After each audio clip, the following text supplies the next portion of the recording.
နိုဝင်ဘာလတလလုံးကိုအတန်ဆုံးဈေးနဲ့ဝယ်ယူနိုင်မဲ့အခွင့်အရေး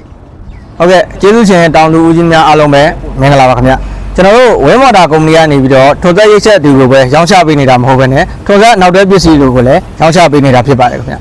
ကျွန်တော်တို့ထွန်စက်နောက်တွဲပစ္စည်းတွေမှာဆိုရင်ကျွန်တော်တို့ CND မျိုးစားမှာဆိုရင် CND ကို6ပန်း9ပန်း10ပန်းဆိုပြီးတော့တောင်သူဦးကြီးတို့ရဲ့စက်ရဲ့မြင်းကောင်ရေပေါ်မူတည်ပြီးတော့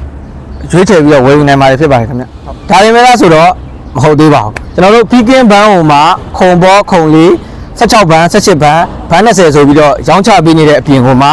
ကျွန်တော် Pekin ဟိုတာခုံခဲချေခုံကိုကျွန်တော်တို့9ပေခွဲခုံအိုင်းပြီးတော့9ပေခွဲခုံအထိကိုစိတ်ကြိုက်ရွေးချယ်ဝယ်ယူနိုင်မှာဖြစ်ပါတယ်ခင်ဗျကျွန်တော်တို့ဒီထွန်စက်နောက်တွဲလေးတွေကိုနိုဝင်ဘာလတလလုံးကိုအထူးလျှော့ဈေးနဲ့ရောင်းချပေးနေတာဖြစ်တဲ့အတွက်အများဆုံးလာရောက်ဝယ်ယူအားပေးဖို့ဖိတ်ခေါ်လိုက်ပါတယ်ခင်ဗျ